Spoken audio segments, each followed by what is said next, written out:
I've actually, I'll leave, seeing that we've got a pretty tight group, I'll leave the ability for you guys to be able to chime in with anyone ask questions if you need to, and I'll open up to questions about halfway through and we can go from there. Okay, so templates. Templates is a feature that we've been wanting to get into eagle.io for literally years, just because I've used similar implementations in a couple of different SCADA type platforms, and it makes the ability to be able to interact with your fleet of assets a lot simpler over time. You can have confidence that all your configuration is consistent between your sites, and then choose specific elements which are unique to particular sites. So say, for example, there are things that you want to be the same. You may want to have a particular chart represented in the exact same way for each of your sites in eagle.io, but you need to be able to have particular things different. I want to have, for example, the site name to be different. And then templates gives you that fine-grained control of being able to specify which parts should be consistent between all your different sites and which parts should be unique. So just to give you a straight-up example here, templates is a new feature that we introduced just in the last couple of months, and we've been sort of staggering the release of this feature just to be able to ensure that it suits everyone's use case, and we'll make sure that all you guys attending sort of get it enabled on your account if it's not already. And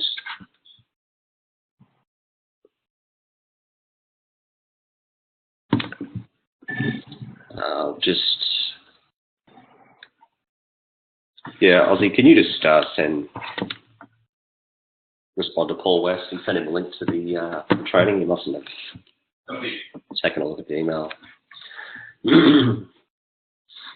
So I've got, it's a feature that we've been staggering the release on the accounts just to make sure that, because it is quite an advanced feature and it's, there's a lot of changes under the hood. So we wanted to be able to make sure it wasn't something that was giving people trouble, but we've had some of our bigger clients using it now for a couple of months, and it's been extremely useful.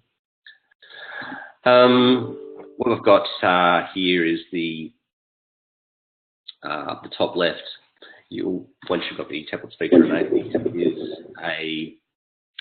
it's a permanent icon that'll stay as part of your account, and it contains basically, obviously, the templates that you store in your account, and those templates can then be created as an instance in any one of your workspaces.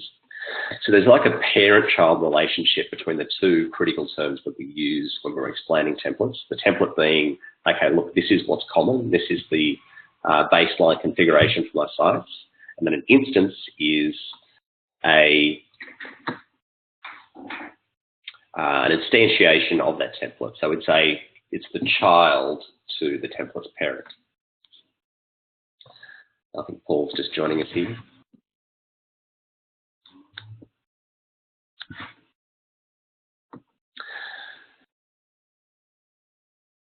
So just to show you those two relationships here, up the top I've created one weather template, and we'll go through the process of creating a template here in a second, but I just wanted to be able to give you an idea of where we're heading. So this weather template up here describes a location. A template can take the form of either a location or a group. So when you go create a template, you can choose to create a location template or a group template. It, generally speaking, the people who are using the templates feature are doing so to be able to replicate data configuration between sites. And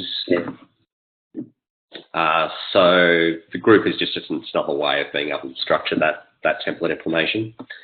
So here I've created a weather template, and then down in my templates workspace, I've created 3 instances.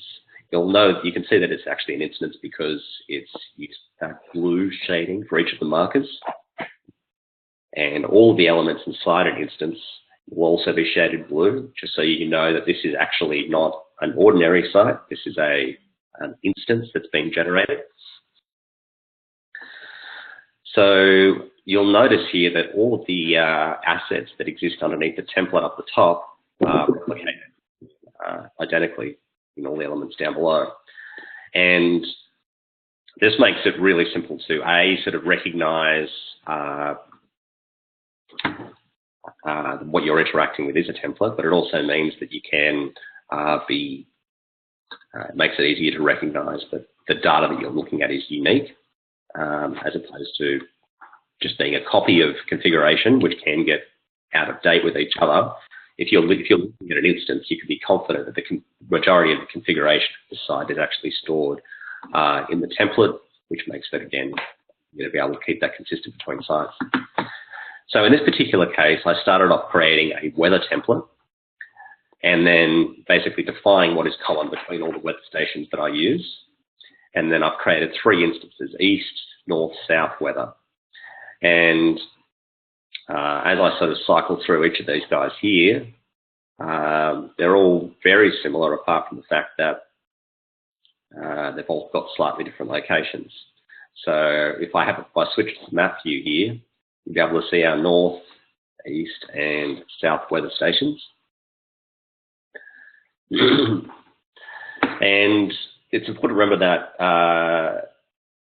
the templates feature is there to describe configuration that is common. The actual data associated with each instance is completely independent. And I'll show you how to be able to configure things in such a way that you can pull in data to each element and be able to choose which specific elements you'd like to be able to make unique per site. So in this case, I've got 3 different sites, and they've all got slightly different locations. So if we go to the dashboard on each one of these instances, you'll notice that the location that it marks is slightly different. So even though the configuration is the same, the actual data associated with each instance is actually unique. And you'll notice here on the east weather station that I've actually already transmitted some data to this particular site, and that's why you can see some data there, and see the current values and all that sort of stuff. Whereas the other guys haven't actually got any data loaded in, and we'll actually have a look at doing that in just a moment. Something that is, I guess, just to sort of work backwards from this point, what I'll do is I'll create a new template up here. And this is, you create a template in the same way that you would normally create a location or a group. And just to be complementary, I'll rename this template to be a slightly different data type. We'll use it, let's call it a flow template. So if it was a bunch of sites that are going to be using flow data, a template called that. And then inside that template there, you create a data source, and you basically create all the objects that you ordinarily would when you're dealing with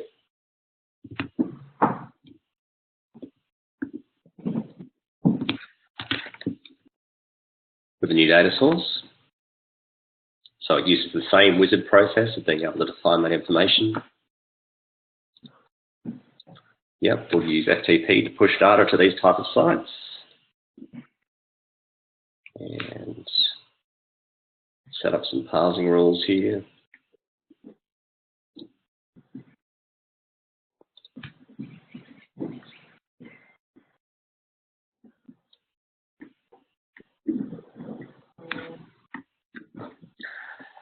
Okay, so now that I've got a flow template set up, what I'll do is just collect some of these ones that I created earlier.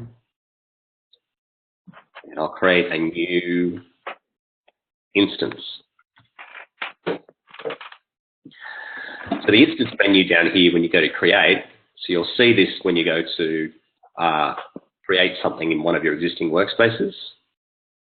You go create, instance. In this case, we'll create a new instance from the flow template. And I'll rename this guy so it's a bit easier to, we'll call this east flow. In fact, I might even put these into groups here just to keep it easy.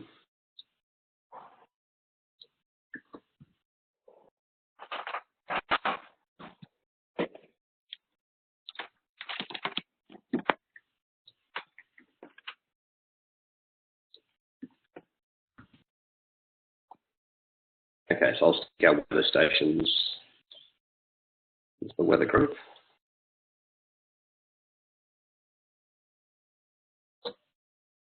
And I'll stick our flow into the flow group. There we go. Okay, and you'll see that the configuration of this flow instance here mirrors that which is currently in the flow template. Now, the cool thing about templates is that it's all updated dynamically on the fly live. So, for example, if I create a new dashboard inside my template, that immediately appears inside each one of the instances. And the same goes too for any configuration you perform in the template. So, for example, if I start configuring this dashboard, and I'll grab, say, for example, location tile here, and now I'm going to grab, as I populate the tiles on this dash, I'm going to grab data from the template. Now, even though I'm defining the relationship here between the dashboard and data in the template, when you actually view the same information from the instance, it uses the relative links.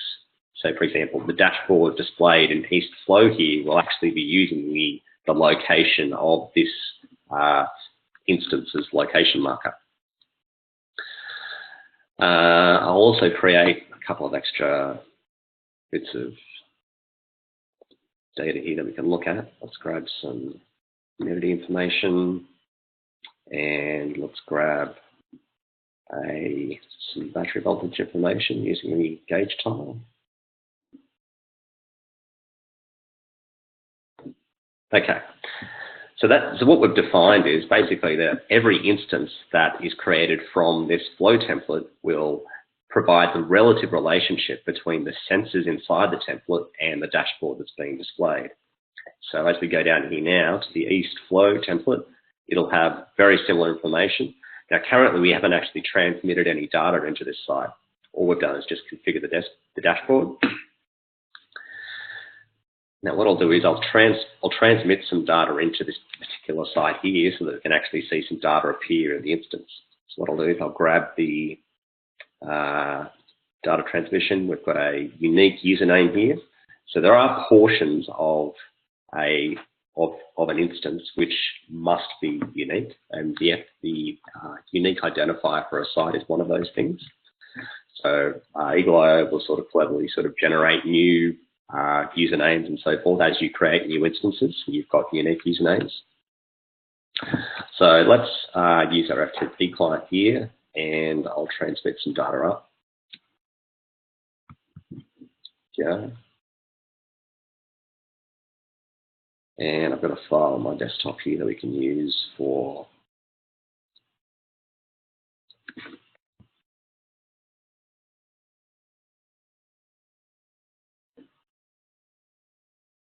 okay.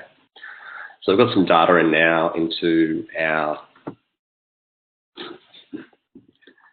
data source. We can also have, I'll just add this location marker to the map. So I'm going to look at the dashboard. We've got flow information and battery voltage and location information. Now, say for example, you wanted to be able to have just an example of configuration that you may want to have unique per site. So there's certain things that are common between sites. Say for example, battery voltage alarm thresholds. It's pretty common if you're using a 12-volt system to be able to have an alarm at, say, 11 volts so that you get notified if the battery's getting too low. Now, in that scenario, that information is common. There's no reason to have different alarm limits per site, which could potentially get out of sync. So what you would do then in that case is to add an alarm threshold in the template that describes that 11-volt low battery alarm. I'll move that below normal, so that'll let us know when it transitions to below 11 volts. So I'll hit save, and then when I actually go to the configuration of my battery voltage sensor in the instance, it'll have that threshold already configured. And in fact, it won't actually be editable. The thing that allows you to be able to customize it per instance is a thing called overrides. The way that works is, so battery voltage is an example of an alarm threshold or state that is consistent between all your sites. Let's say, for example, you wanted to be able to see a threshold which was unique per site. So what you could do is set a default in the template. So we could say, look, by default, I'd like to get notified if relative humidity goes above 75. Save there. So we can see that on the chart there. That's great. And if we switch down to, actually, this is our instance. That's cool. That means all the sites that inherit from the flow template will use that threshold of 75 to alarm on there. But what if we wanted to make... I have an appointment on Thursday. I just need to postpone it, please. It's...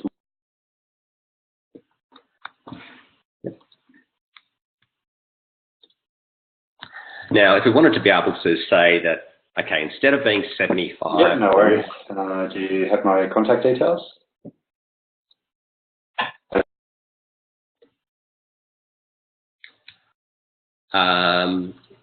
You can use what we call overrides to be able to best specify specific attributes that are unique.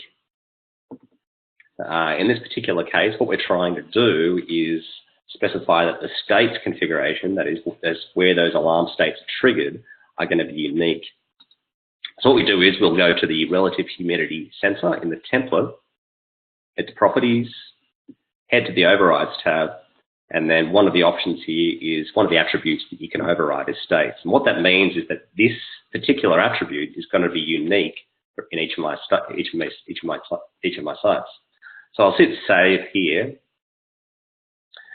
Down in the instance, you'll notice that the battery voltage sensor doesn't allow you to change or edit any of these states. You can't add new ones. You can view existing configuration, but these fields are all grayed out. A grayed out field indicates that that configuration is locked to the template currently. And the overrides allows you to unlock specific attributes that can be edited in each instance. So if I go to the configuration of the relative humidity sensor, properties, you'll see that the states here is actually changeable. So instead of, on this particular site, even though the template has a alarm threshold of 75, we'll set our alarm threshold at 80.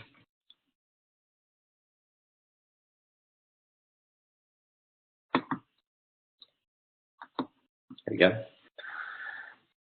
Now, that same pattern allows you to specify overrides at any level of your hierarchy in the template.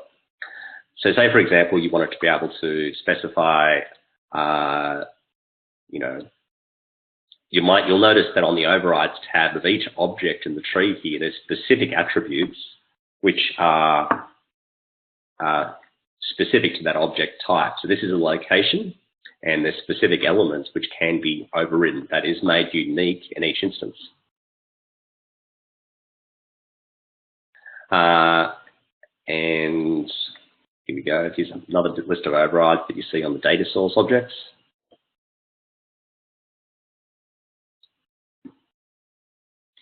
Now, using this process of having a parent-child relationship, that is template to instance, and then using overrides, you can be confident as you sort of work through, as you create more instance based on your template. So if I create another one here, instance from the flow template, and I'll call this guy flow. So it has all the same assets, but it will allow you to define a specific alarm threshold for the relative humidity sensor.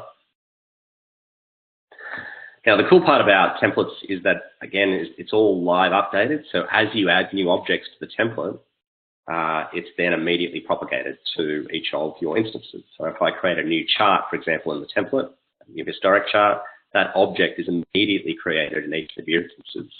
The aim of the game here is to have confidence and consistency and fast deployment when you have multiple sites. And you can see how that makes it very, very simple there to be able to, interact and have unique stuff. So currently the new Northflow site that I've actually created now doesn't actually have any data in there yet. It's only the East flow. So it's important to remember that when we're talking about templates, we're talking about reflecting configuration between sites, but the data is still unique. Okay.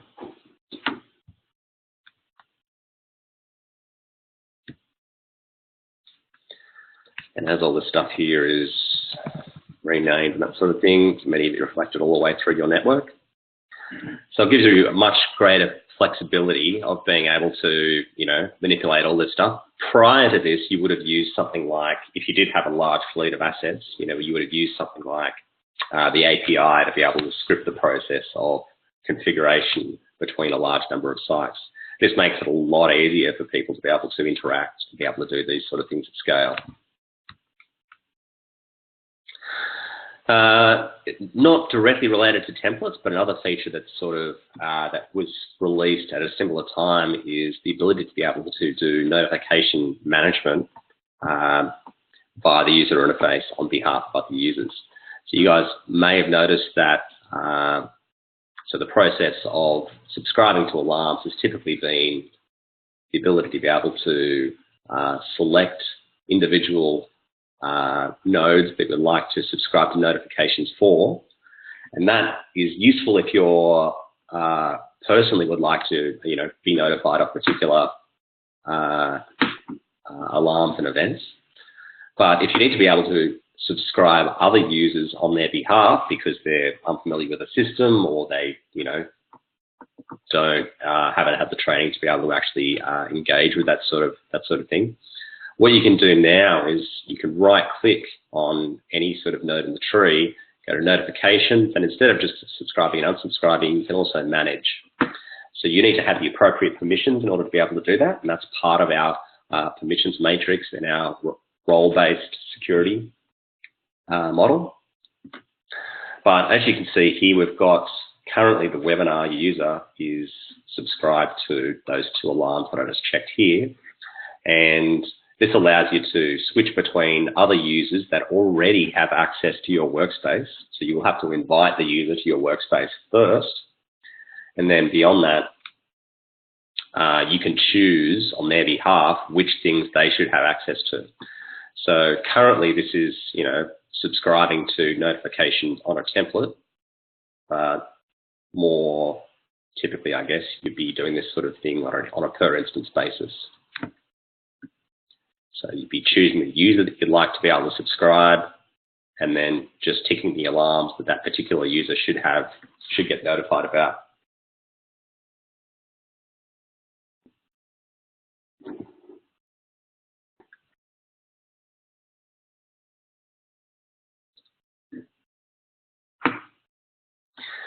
Yeah. So we've recently, been a little earlier in the year, we were sort of engaged with handling the like a large-scale project for the Department of Natural Resources and Mines in Queensland, and using this templates feature in conjunction with the API to be able to deploy capacity for up to 40,000 sites in eagle.io that allows those elements to interact simultaneously. So we used, one template that is then replicated for each of the water irrigation clients that the Department of Resources and Mines needs to engage with. So we use that template in conjunction with some interactions via the API to be able to do very, very large-scale deployments and be confident the configuration is consistent between all of those sites. So it means we can, add detail to dashboards, and that information is then immediately reflected in each of the instances. So, for example, if we add a new tile after the fact, even after we've already created these sites, we associate some data there. We actually go down to the dashboard of the instance, and that'll actually have some data there. Now, you'll notice that, for example, I can't even edit these dashboards in the instance. Like, I can't resize the tiles, I can't add tiles or anything like that. That's because currently that dashboard is locked to the template.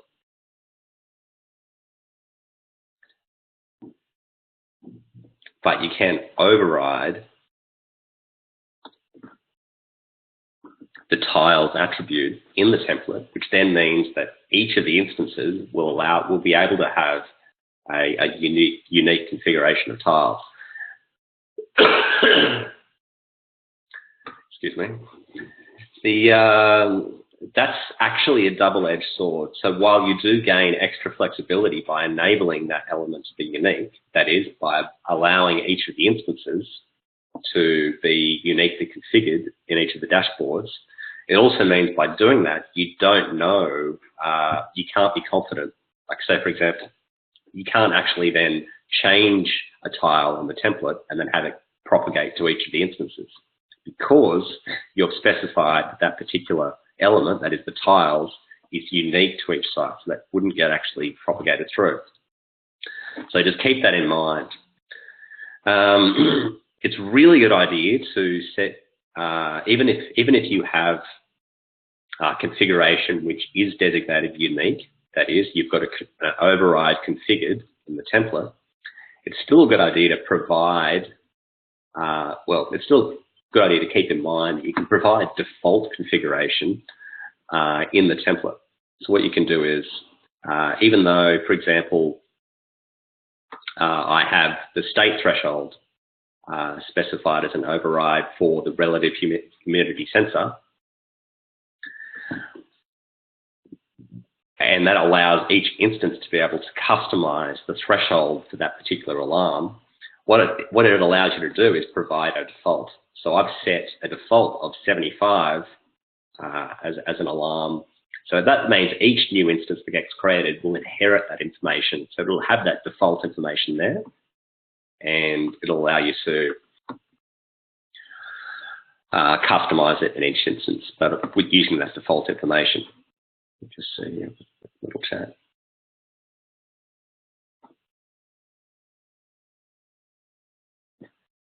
Can Campbell Scientific public variables be unlocked in an instance? Yes. Well, yeah. So the process is the same. Basically, if you've got a parameter that's created in your template, then that configuration for a parameter is then accessible in each of your instances. You can, for example, so there's particular fields which are always going to be unique. So things like the current value and the current time of the parameter is always unique in each instance, because, you know, locking that to the template never really makes sense. But yes, if you have a data source that has control parameters configured, you can then configure any one of those control parameters to have specific overrides. You can just choose from the overrides tab in your template which attributes you'd like to be able to make unique. Now, I just wanted to reiterate that the overrides are specific to each element in your template. So, if you wanted to be able to specify an override for the the color of a line, or some piece, say for example the units on your temperature sensor. Say for example you had some customers who had their sites in degrees Fahrenheit, and then some who had their data in degrees Celsius.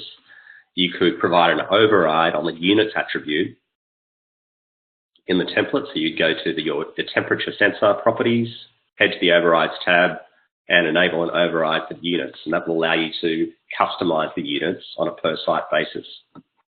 And same goes for control parameters. There's a small caveat there related to that, which I'll relate to, or specific to Campbell Scientific Data Loggers, which I'll get back to in just a second, which is part of the reason why I've been doing a staggered rollout of the templates feature. But that allows you to, so if we go down to the temperature sensor in one of the instances now, we go to properties, you'll see that all of these fields here are all grayed out except for the units field, which we've allowed to be unique per instance.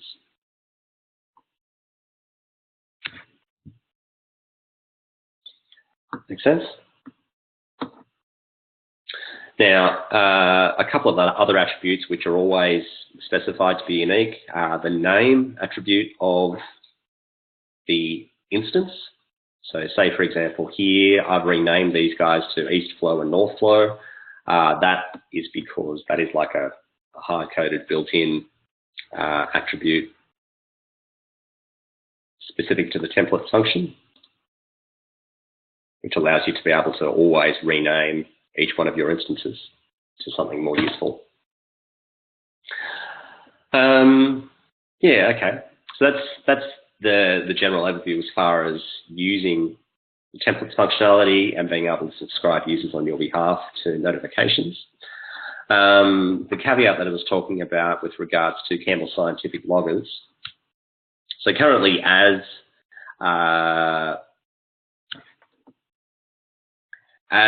you create a new data source in eagle.io in the template, it will create parameters associated with that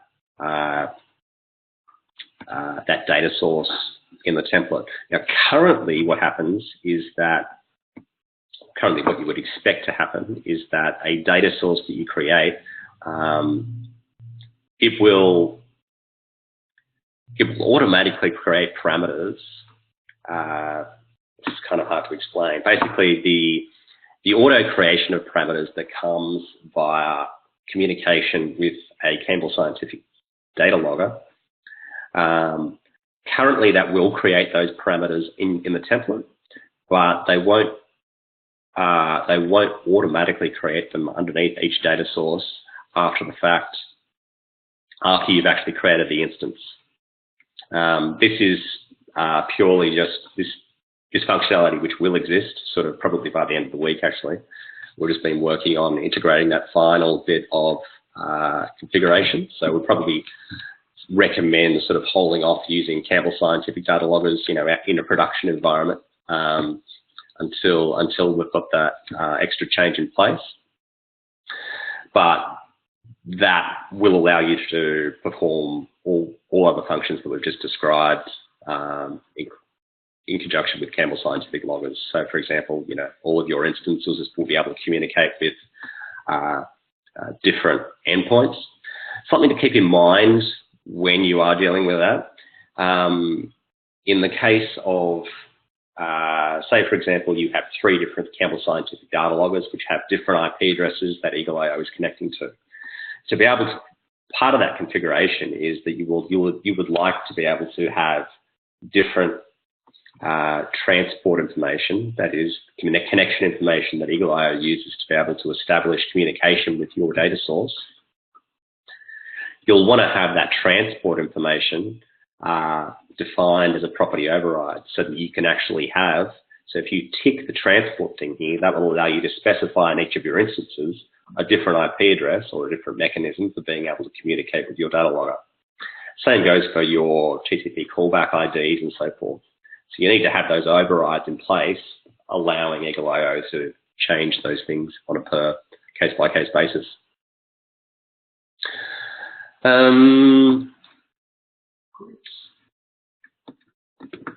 The process of creating a template group is very, very similar. So a group is just a different mechanism of being able to logically structure your elements within a template. And actually inside your group, for example, you can have a number of locations pre-configured. So I'll just rename this guy here. This is going to be a template. It's just an example.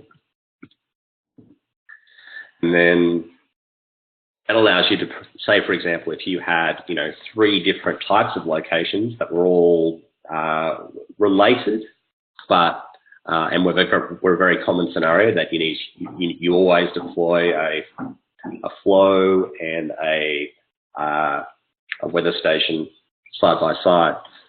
What you can do is create a group of the locations that you'd like to be able to see, and then down in the templates thing here, I'll go create a new instance of the group template, and that will replicate all of that stuff. So it's a way of being able to deploy a number of locations all at once.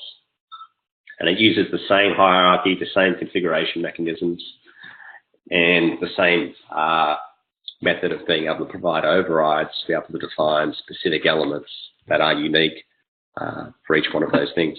Again, you can see here the group template is a blue shade indicating that it's an instance, whereas the other 2 groups that I've got on the tree here are actual concrete groups. It's also another way that you can sort of extend the templates feature is the ability to be able to add specific sensors or objects per site. So say, for example, we've got a dashboard that we've inherited here from our template. But say, for example, just in the case of east weather, excuse me, I'm a bit suffering today. There was additional information you wanted to be able to assemble specific to this particular site. What you could do is go and create a new dashboard. And you'll notice that this dashboard that we've now just created is in black. That indicates that this object here is not actually part of the template. So if I scroll down to each of the other instances here, they don't contain that dashboard. This is information that's unique just to east weather, and it allows you to still access all the data from your existing data source, but it does so in a way that it allows you to basically extend objects. So you can have charts that are specific to that site embedded within an instance that's already created. So that's kind of an advanced feature there. Yep. In answer to your question, Paul, it's anyone that has configure access also has access to the templates feature. So the only people that will have visibility into this templates element here are people that are administrators on your account. So users that log in won't see this templates thing. The templates element is also something that's always loaded. So you guys will be familiar with the fact that you can load and unload workspaces depending on what you actually need access to at the time for efficiency. Templates is one element that is always loaded, so you can see which elements in your templates are available to each of your instances, each of your workspaces. Sorry.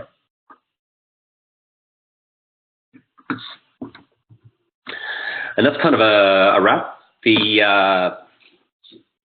So just as a little tiny recap here, templates is there to be able to help you manage configuration at scale. And I'm sure by now most of you will be very, very sick of being able to, configure a chart just how you like it, and then realizing you've already got, 15 other sites that you're going to have to go and update to and do various amounts of clicking to be able to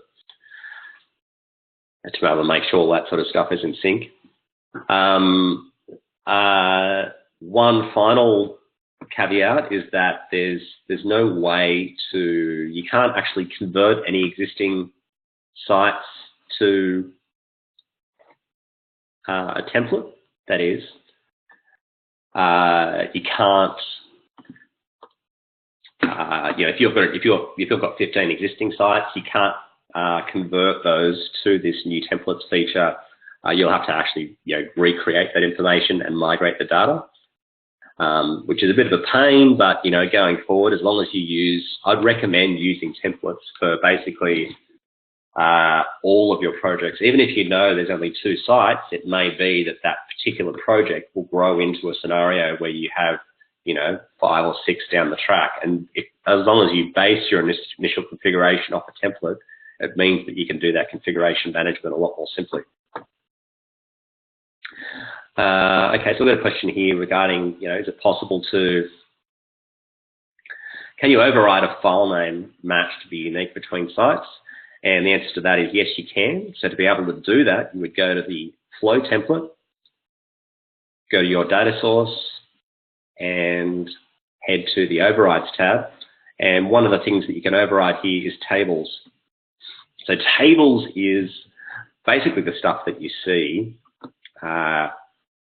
on the series tab. So each one of the entries that you see here, we've only got one here obviously, in, for example, Cable Scientific data loggers, typically they have a number of tables visible in the list here. The tables is what defines the file name matching information. So for example, if you enable tables overrides and hit save, then that element is then configurable, which allow you to specify a different file name match on a per instance basis. Okay, we're almost at time now, guys. So if you get any more questions, just throw them on the channel.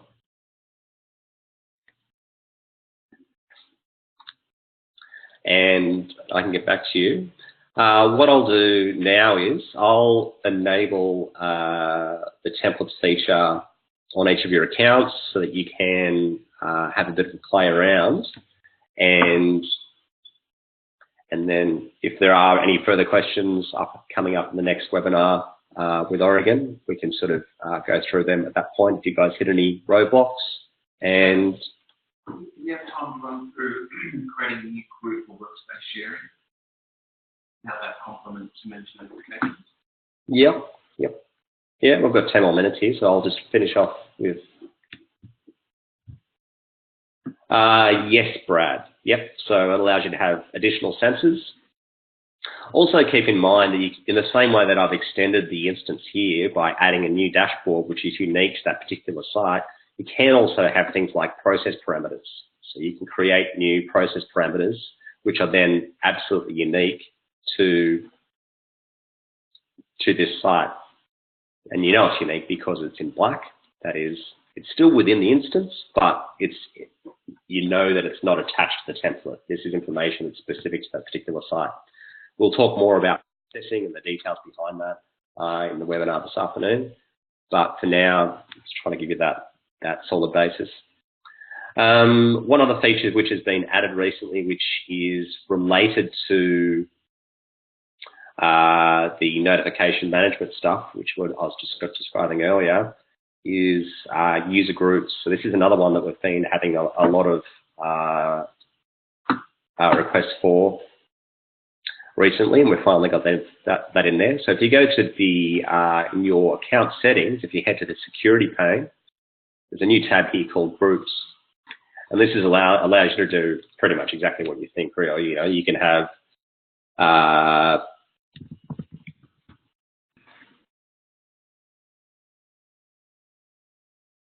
this allows you to add users to a group.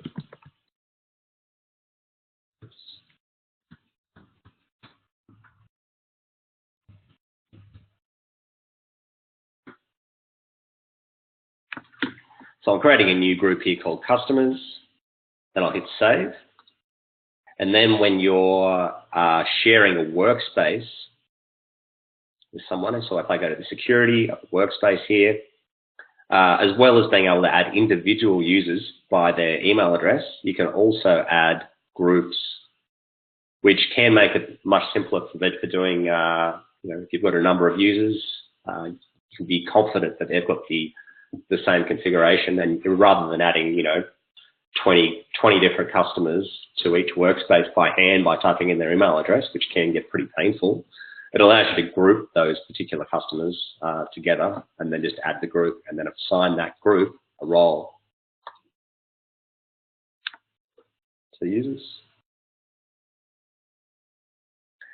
And that same group configuration can also be used to be able to assign notifications.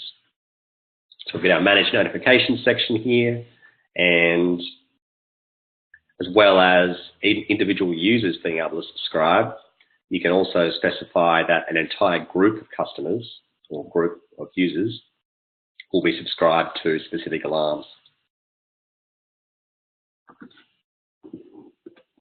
Makes sense. So primarily their groups is, you would have been familiar with groups and other, security platforms, I'm sure, but it just allows you to be able to provide logical grouping. So a lot of the features that we're adding at the moment to eagle.io allow you to scale better. That's the primary, manage things at scale, be able to detect problems at scale, be confident that what you have deployed is consistent, so you don't have to go through each properties dialog hunting for specific elements. It'll give you immediate feedback showing that particular thing, because it's locked, because it's grayed out when you actually see parameters and so forth. When you see elements that are in configuration dialogs that are grayed out, that's actually over time, it's almost seen as a good thing. You log in, I don't have to worry about that bit of configuration because I know it's configured in the template, so I know it's the same between all my sites. So you get that immediate visual feedback.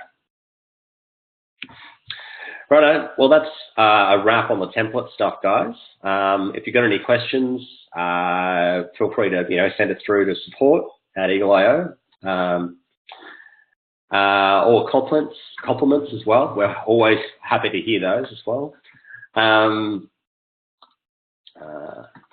And yeah, I'll enable that on all your accounts now, and we'll be in touch and ready for the next one in a couple of hours. All right, cheers guys. Bye.